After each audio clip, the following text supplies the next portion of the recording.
circle back around.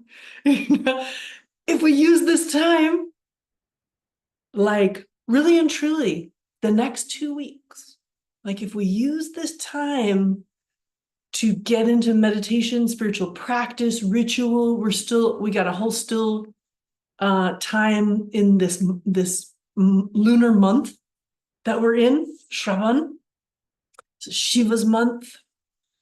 And then from September 7th is the beginning of Ganesh Puja, and that kicks off the whole autumn good time harvest festival all the way into the dark things in the darkening nights and darkening days, which some people really, really thrive in.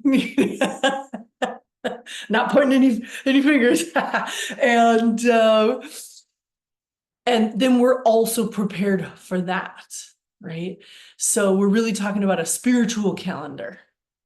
And the back half of the year being our time for spiritual practice, cultivation, all the exciting things, especially if you're into the goddessy vibes.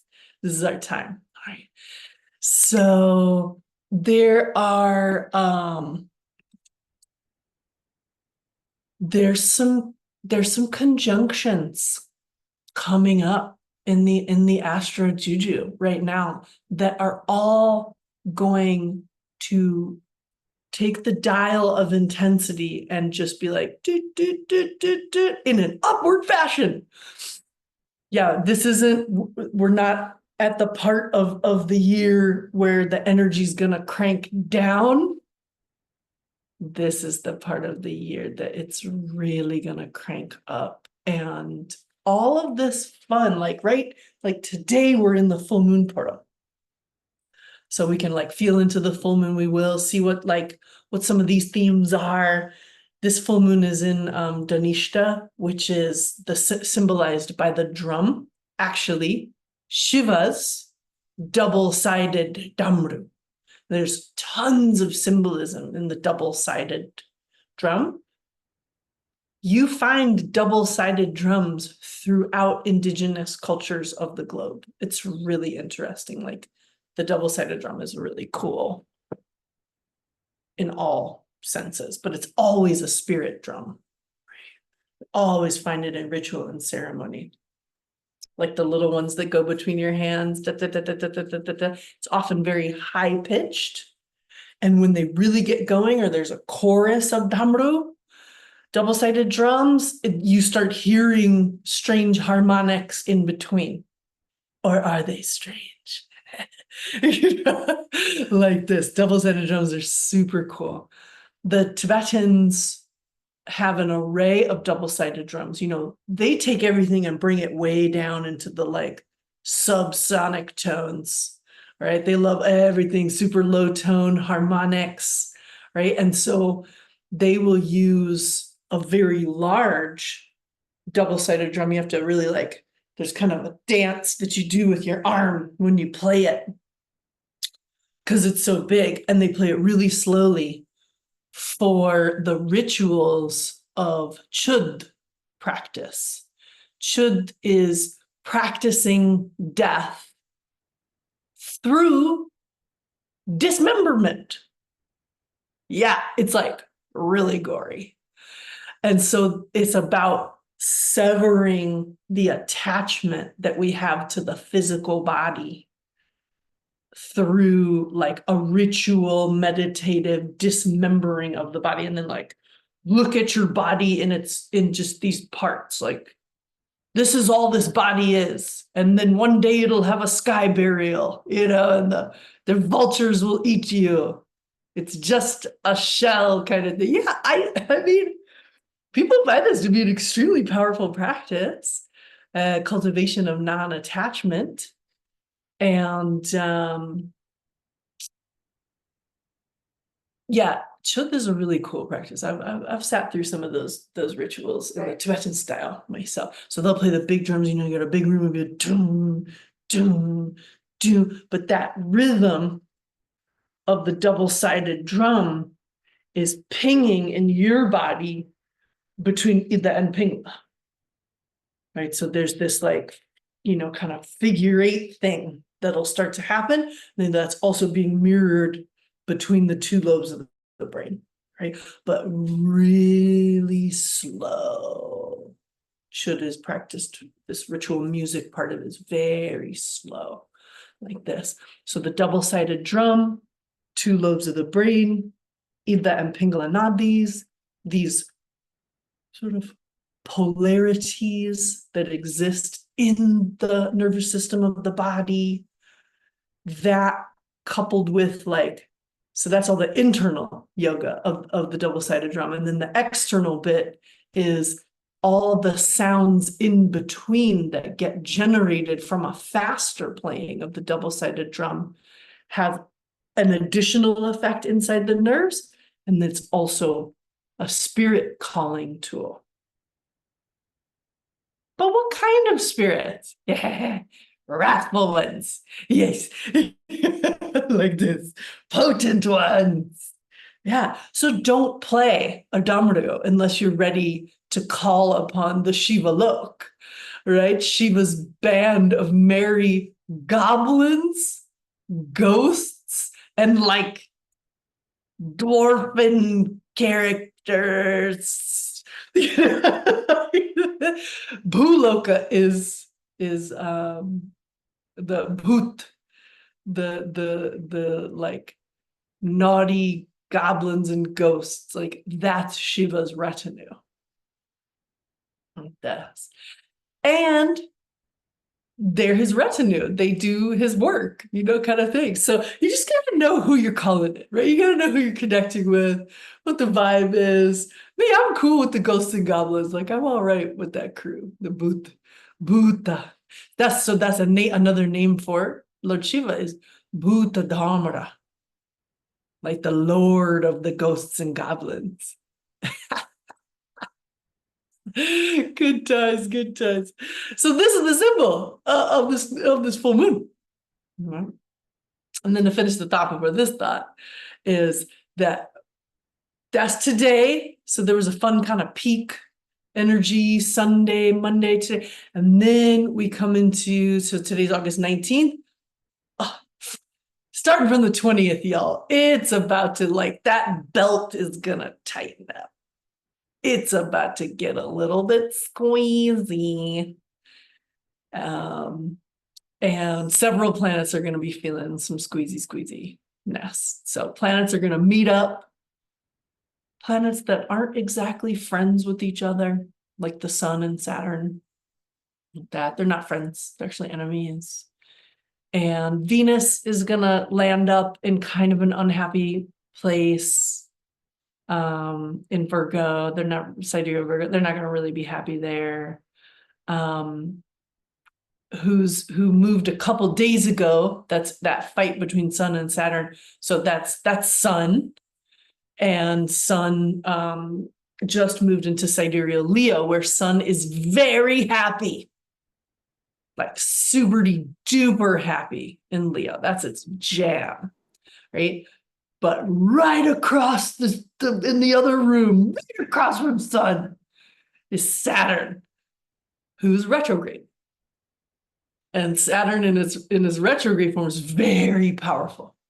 And Saturn is tighten the belt, lower classes, working class, long-term growth, and Sun is I am the king.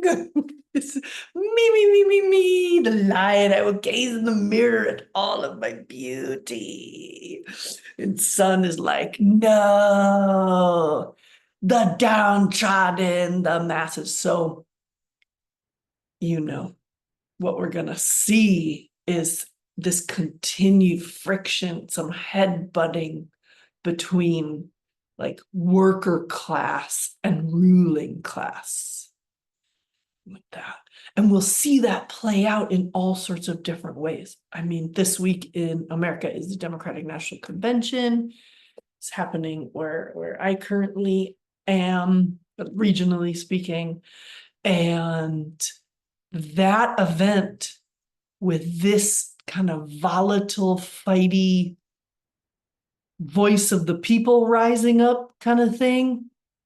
Yeah, you you don't need to like be psychic or know astrology to predict what's about to happen this week, you know? And then the media is there fanning all the flames so hardcore, constantly talking about the historic riots and protests that happened when the Democratic National Convention was held in Chicago in 1968, drawing these parallels.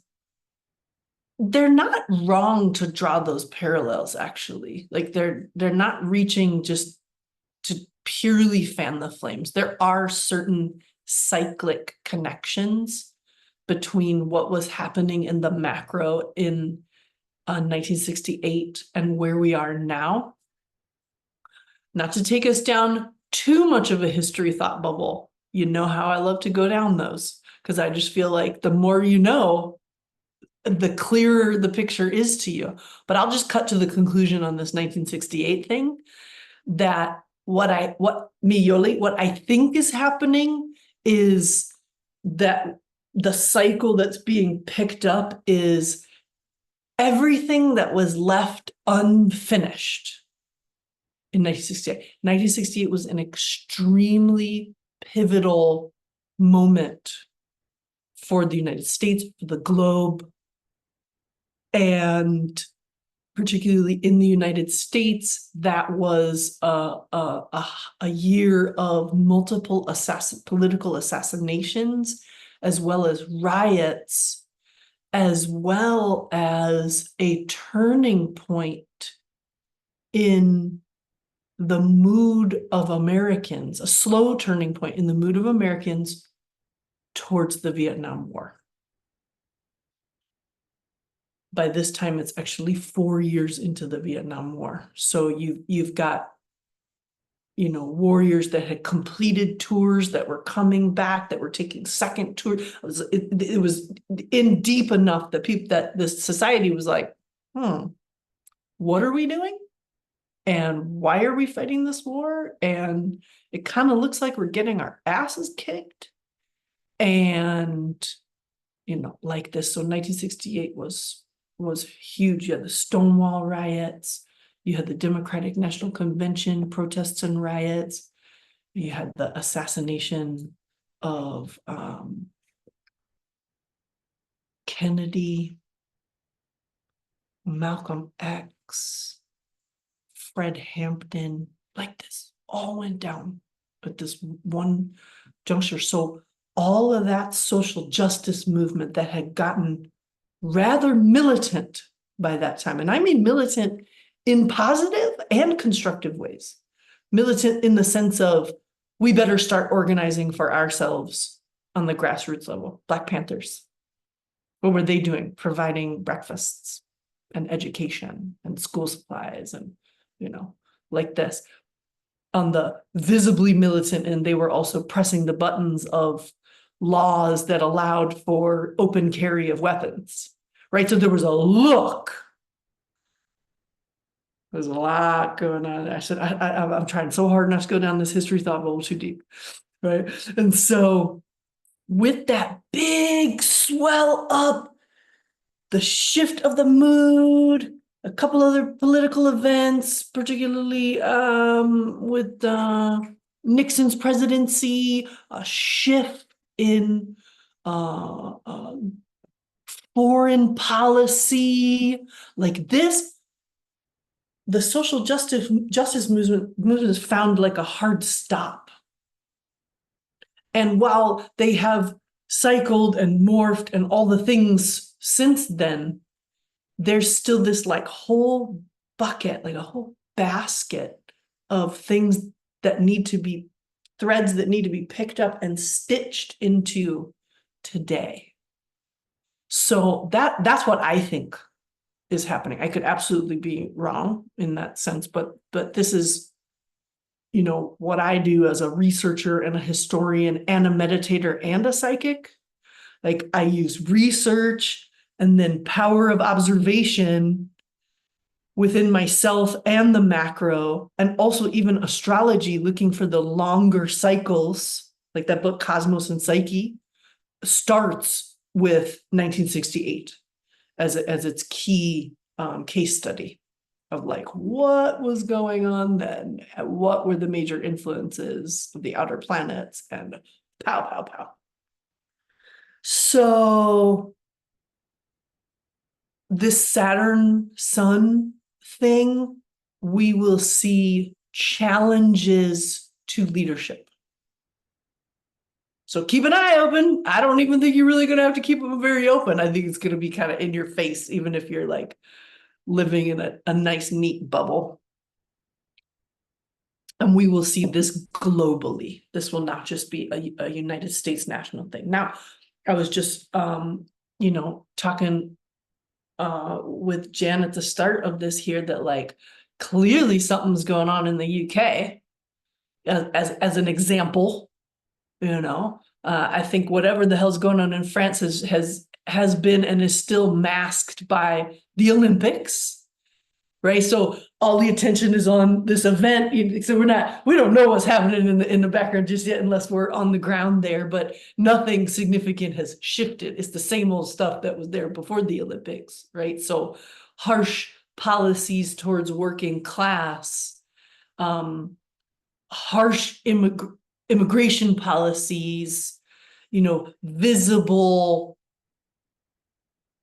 instituting policies for like the visibility of suppression of immigrants and outside peoples and all of this. Now in the UK, clearly something has bubbled up right now. Is the curiosity is like, is this in response to the election results? I don't think so, actually. I think this anti-immigration violence is actually on its own cycle. It's its own karmic entity on its own cycle, doing its own things, influenced by the fiery, fighty, volatile energy of the moment. That fiery, fighty, volatile energy also does mean seismic activity, natural disasters, fires. So we got a lot of fires out west in the United States right now. The hurricanes are kicking up, so yep, we've arrived to this part of the year that's a little sticky, like this. So I don't know if you're already observing rash behavior in your everyday humans, but if you're not already seeing, I am definitely seeing it. And keep an eye out for rash behavior. Maybe the people that you have to interact with, if you see people acting all rashly, I don't know, clue them in. Hey, this is an excellent time to keep a cool head, cool and calm like this. Whatever's this issue, let's visit it tomorrow, next week. Just like easing it on down. So you might see people kind of cranking up. They start here and then they're like, dude, and then they're already off the chart. And, so cool and calm. What helps make you cool and calm? Meditation, time in nature, hell, aloe vera juice. You know what I mean? Mint tea, like cool and calm, cool, supporting the liver, right? Easing through the lemon water, mint tea, like cool it down, relax it down. De-escalation is your friend at this moment. We have Jupiter is also about to arrive to a new nakshatra called Mrigashira. That's another big deal following this full moon. That's big, expansive energy. And again, I'll just name, in the annual astrology webinar, something was named about food and food supply, that being disrupted, right about now-ish and just into September, and how that was divined from astrology is this nakshatra, Mrigashira. So it's about like the things that get charged up during Jupiter's transit in Mrigashira, and the other planets that are aspecting and influencing. And there is supposed to be some expansive growth of something. That Mrigashira is symbolized by the deer. So then one would deduce that that's more like four-legged animal, which our main four-legged animal food source is beef. Could it also be pigs, pork? Yeah, I mean, they got four legs, like, let's see. But the deer is more akin to the cow than it is to the pig, So like this, I don't know. It could also be like wild animals. It could be deer themselves, like this. Mrigashira has a very deep spiritual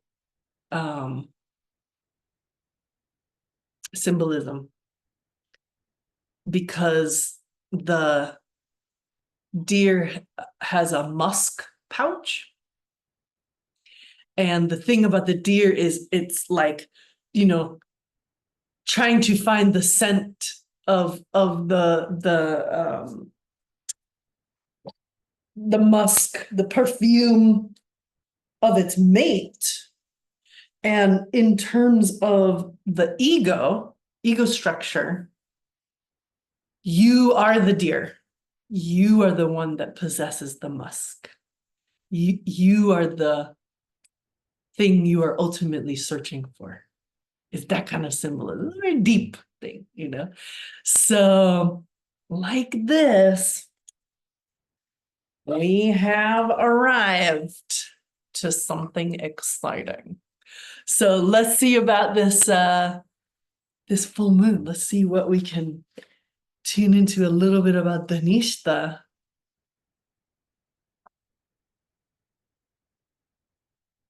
Where are you? So I'm flipping through my favorite book here. Myths and Symbols of Vedic Astrology. I know. There's some gendered language in here. There's not perfect, but I like it. Okay, so where we are in the zodiac, Dhanishta is half in Capricorn and half in Aquarius, which are both ruled by Saturn. There was a really big portal for Saturn on basically Saturday night. Was like a good time for meditation and spiritual practice and stuff. So this asterism, the asterism itself, so the stars are ruled by Mars. It's primarily influenced by sattva or harmony. But tamas does come through. That's the symbol is a drum. Sometimes that drum is like the Damaru of Shiva, and sometimes the drum is like a mridangam, so the bigger double-sided Indian drum. You see it like all over India. The word Dhanishta, a bamboo cane flute, as well as a drum. Both these musical instruments are hollow inside. They resound and reverberate the tune played by the musician. Depending on the touch on the drum or the blowing of the flute, music comes forth. The instruments are merely links between the music and the musician. It's okay, I know you had gotten up, but we're talking about hollow instruments. This is the symbolism, very important. Similarly, under Dhanishta, the basic impulse is to purge the soul from whatever it considers its own so that the divine plan for it can be unfolded smoothly. So we're back at cleansing. The individual must come to function like a reed through which the divine music is played uninterruptedly and without distortion. Lord Shiva's miniature drum, shaped like a time jar, represents the bipolarity of personality, amongst other symbols we've named. On both sides of it, the hollowness is covered by stretched leather, and tiny knots tied to the two threads attached at the center strike the stretched leather alternately and rhythmically. The drum of Shiva represents the spiritual view of man, of human, as does Krishna's flute. Take note, both of those friends are blue. When Krishna plays the flute, his devotees, the gopis, are attracted to the tune and renounce all self-consciousness. The representation of Dhanishta by these instruments shows that it prepares the soul for the ultimate unity with the cosmic plan. Such changes can be astrologically deciphered by examining the relationships between the various sheaths of the human personality and the planets vibrating them. The individual passes through tremendous strain in order to be lifted from mundane existence to spiritual reality. This is cool. I'm going to keep reading. Between Shravana and Dhanishta, so Shravana is the nakshatra, the lunar mansion, just before this one. Between Shravana and Dhanishta, which are complementary in many aspects, the soul first comprehends and then reverberates the divine music, is capitalized.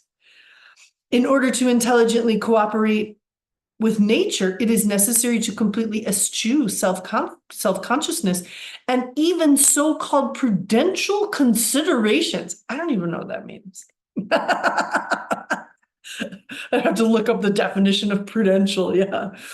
This is what the gopis attracted to Krishna's flute had to achieve before the consummation of divine love. It requires complete renunciation of personal and social considerations. Myths and Symbols of Vedic Astrology by Bipin Bihari. It's a super old school book. Having listened to the message, the soul has to become hollow like a reed or flute before it merges in the supreme and the spark becomes one with the flame. Prudential, being wise in a cautious way. Thank you. Having listened to the message of the universal spirit under the influence of Dhanishta and giving up the personal point of view, the individual begins radiating the divine message and power. With the emptying of selfish, personal, and tamasic, like heavy, ingrained impulses, the hollowness of the individual is filled with universal sympathy and compassion. When the Aquarian pitcher begins to pour the water of life, it gains enormous vitality to nourish the world around it. Yet, a person under Dhanishta can magnify and exaggerate their own deeds and beat their own drum loudly. This happens if one is on the lower rungs of evolution. Otherwise, one is a divine messenger of hope, courage, and enlightenment to their fellow beings.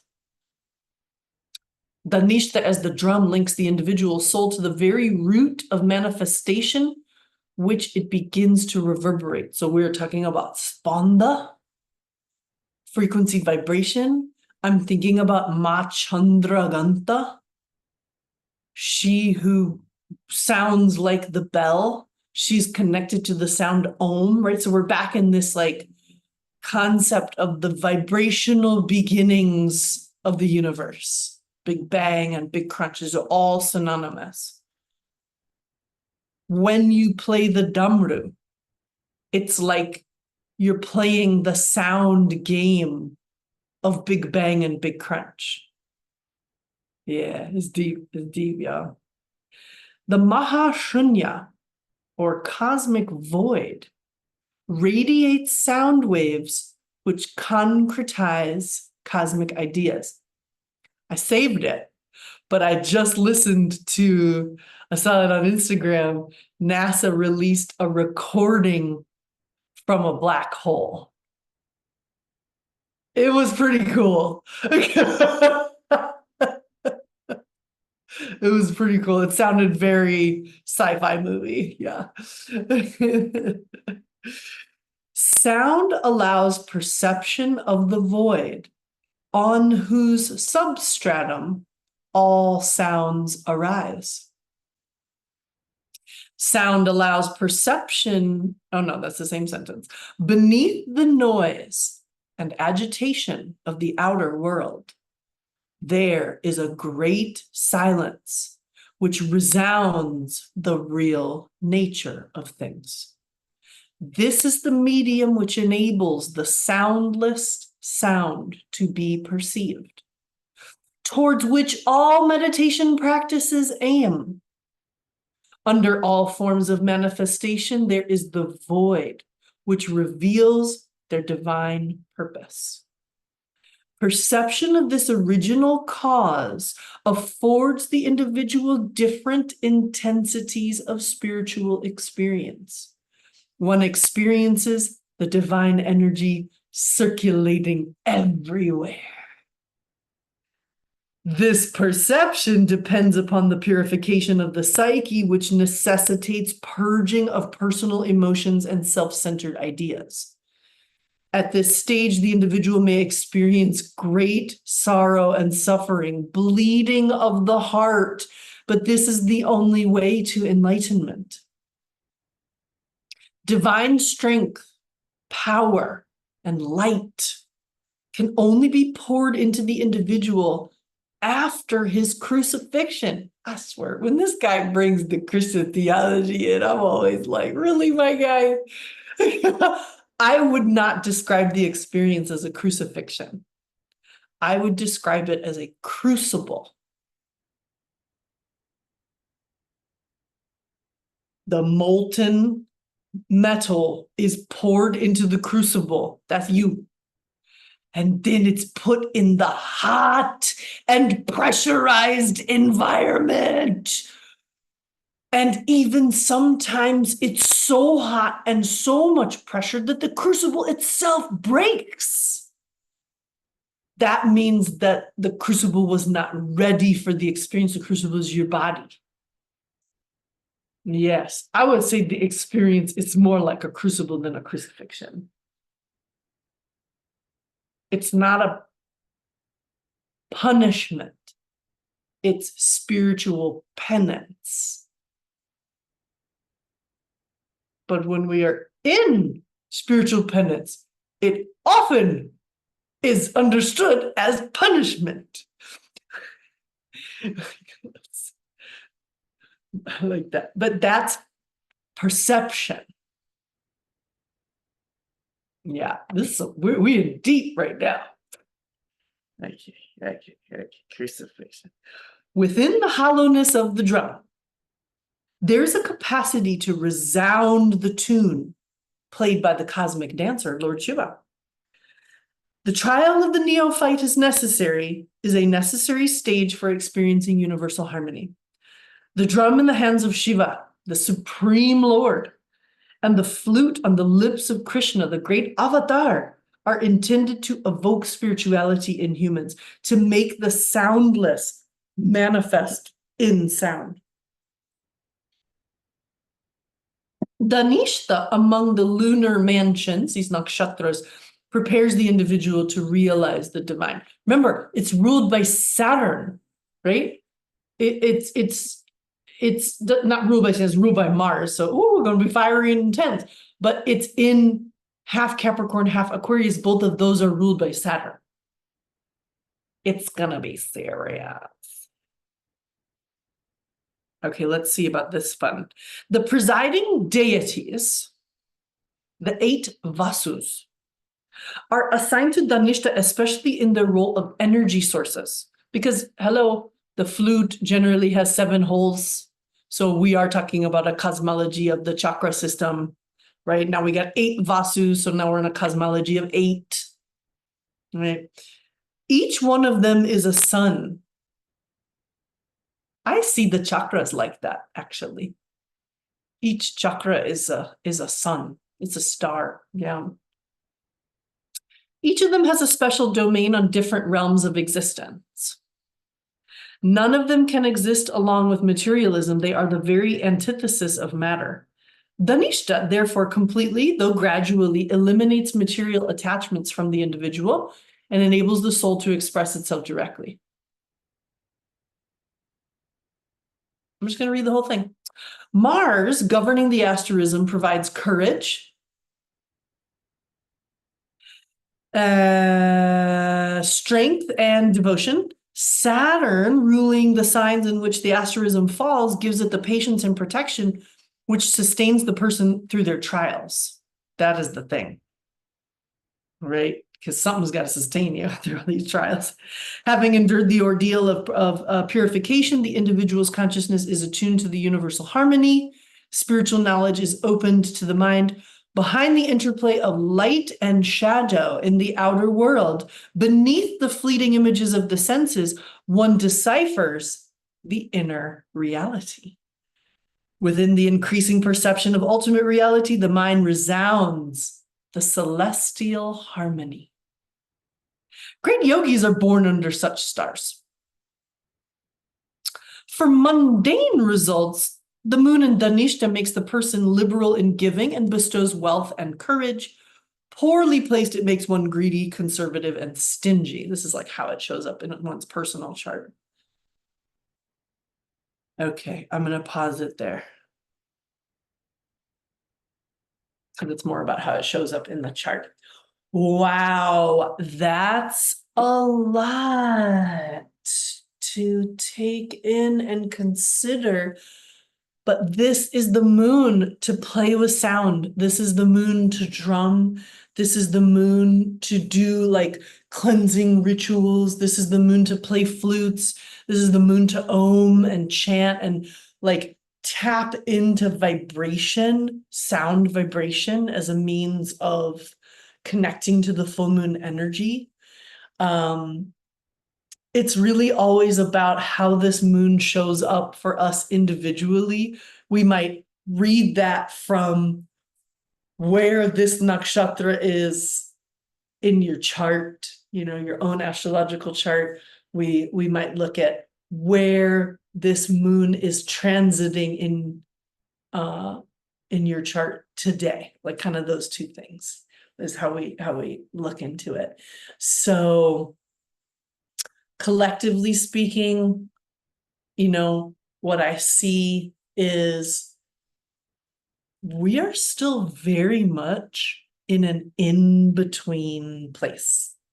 Like as a collective, we are in a bardo, an intermediary state, an ongoing intermediary state. And that's why we may not have the greatest clarity on things in the moment. So like real talk, thought bubble, like this just shit hasn't been figured out yet. Like we're not through the intermediary. I don't know what it was like to be on Noah's boat for the length of time that they were on it. You know what I mean? I don't know what it's like to be those Canaanites that traveled in the desert, you know, for 40 years. Like, oh, wow, you know, like humans have done stuff like this before, you know, where we were just in a big in-between thing for a while. I do think you will help yourself if you don't drill down too tight, right? I don't know if you've noticed like how I've been speaking directly to and around Gaza, for example, as an ongoing thing. It's always named, you know, Sudan named like this. And at the same time, if we try to like root into the heaviest emotions that are arising, then we will feel very heavy. We will feel very down like this. I think that there's a way to like keep a connection to what is happening and keep yourself in just a little bit more of a mid place. If this is making some sense, where we stay informed, we continue to be responsive, we speak to these things. We don't ignore them. We try to be responsive in how we're holding space as a room full of space holders in some way, shape, or fashion. And if you find yourself in a cycle of the very deep and the very heavy, pause and be very gentle with yourself. This is how grief works, right? And build the nurturing support system around yourself so that, like, whatever you're tapping into, you give yourself enough space to actually see it rather than just be in the effect of it. Because we have to keep living. We have to keep going. We have to keep decolonizing, dismantling. We need to keep meditating. Like we are not helping the long-term cause if we're like engaged and then disengaged, engaged and then disengaged. It would be better if there was like even and small engagement. That we have to look at the situation now in a sort of long-term game. That is not to say that genocide should have never been allowed to happen. That is still a wild, wild injustice. So see, we're still stuck in these paradoxes. They haven't resolved. So don't give so much energy to the paradox as an object.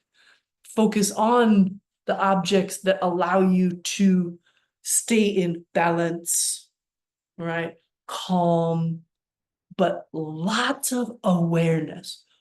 Both eyes need to be open. You can be in the bubble, but all three eyes need to be open.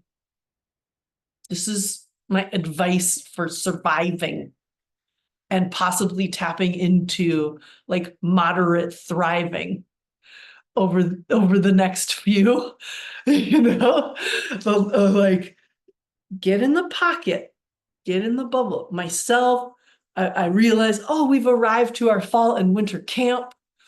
And the relief of finally having arrived to the fall and winter camp is palpable. And we've situated ourselves in the land of Sauk, Fox, and Potawatomi. We're literally on like the Green Bay Trail, like the walking trail that runs along the sacred Lake Michigan, north to south. And this has been a land of movement and trading and peoples, a very abundant resourced land historically, you know, and it can be a hard land as well, but climate change is shifting that now. So right now it's a very wet land. So the mosquitoes are the size of hummingbirds. And what I've done for myself is taken myself 45 minutes outside of the urban.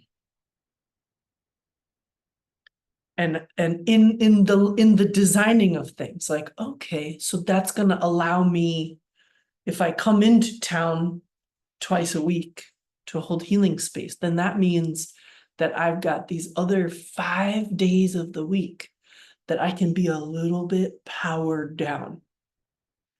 I can have some deeper restfulness and focus and concentration. So we had a really healthy initiatory talk. I think it's a talk that we'll have to have this talk for a while in the Yogini circle last week about how we style and organize our practices. And what we channeled together, you know, little side note, I think as a group of practitioners that have come together, we may or may not identify that as a community, right? Meaning, it's totally an imposition just to say because a group of people are associated through something that they are a community, like my corporate work community, kind of thing. Like community is really forced. I think community has to be something that you're like, no, I consider this a community. I consider this a community for me, because this is a space that like uplifts me. I feel a lot of solace and nurturing energy. And like every time I come into these spaces, I feel better, so for me, this is community, but I'm not going to impose that on anybody, a little disclaimer there, side note on the side note, and we have generated and arrived to now a necessary talk about practices, the styling of practices, and how we can go about doing this in a way if we're not following the old way of rigid syllabus, everything goes in an order, and that's usually from a bottom through an ascension model. It's pyramidical, it's hierarchical. So this topic excited me very much. And one of the threads that I want to draw into this space was what we talked about in terms of cycling with the seasons. Just as you might cycle your food choices, the herbs that you're using, adaptogenic or, pathogenic, right? The clothes you wear, right? Like so much of life cycles with the seasons. We've quite rooted into 5 elemental models of all sorts, using the language of nature. So I like what generated from the conversation in terms of, can we not also follow seasonal models with how we style our daily practice? And what would that look like? And then very specifically, what does that need to look like for you? And then that can also dovetail with seasonal work cycles. Some of us in this space are 9-to-5ers. We got set times. The majority of the people in this space are actually not 9-to-5ers, and we work in projects and seasons. So why not the practice also fits in like little nesting bowls and dolls with the season? Okay, when you have a season of higher work output, guess what? Your practices are going to look differently.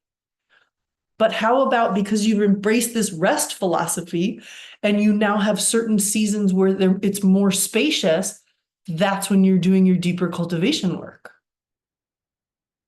right? And then we have seasonal portals. So you guys, little side note on the side note on the side note on the side note, we have a beautiful hot tub here. So I have a whole new set of tree friends. Hot tub meditations are back on. So last night's hot tub meditation was, so thank the goddess. We're back on.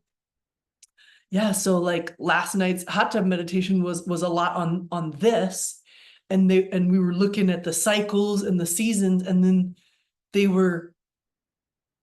I was getting a whole download on like the online curriculum, and then like what to encourage people to focus on, and they were giving this like, so it was like the trees and then the Dashma Vidyas, everybody's in the hot tub, and the Mas are still just really on this like, get people into practice, get them practicing regularly, and they were highlighting the seasonal retreats. We have 2 retreats that are recorded and downloadable now, the one for the Navdurga and one for Dashma Vidyas, which is in the Kula, the family, the tradition that I came up in India. We would do Durga Puja in the fall, and we would do Dashma Vidyas in the spring portal. Okay, so I've just kept that going like this, but they were just like, tell people that they need to do the retreat in the portal. Tell them it's already recorded, like it's all right there. And I was like, I know, I tell them, but it's very clogged in the marketplace. People only have so much disposable income. There's certain limitations. They're like, you shut up. with your perceptions of limitations, just tell people. I was like, I'll shut up. Fine. Let me know what you want on your social media campaign. Send it to the marketing department that Yoli works in, like this. So the message from Hot Tub Meditations last night that they would like everybody to know is those portals. We should identify all 4 of the seasonal goddess portals.